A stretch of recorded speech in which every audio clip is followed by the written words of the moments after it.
How to block spam calls on Android. Blocking spam calls on Android is fairly simple, but this depends upon which Android phone you're using and which phone app is it shipped with. In the case of my Samsung device, it comes with the default phone app from Samsung themselves. Other Android manufacturers might use the Google phone app, so it just depends on what you're using, right? Now, either way, all of this phone has a way to protect you from spam, and in order to do so, first of all, open the phone app.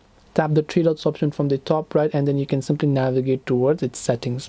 Once you navigate to settings, one thing I can do is I can block numbers from unknown callers if I don't remember them. I can also block spam and scam calls, as you can see.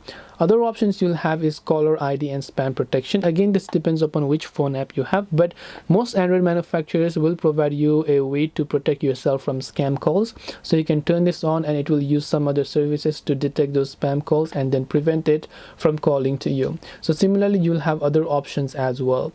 And that's all it takes for you to block spam calls on Android. I hope that this video helps you. If you have got any questions, feel free to also leave them down below. Thank you for watching till the very end of this tutorial, and see you in the next video.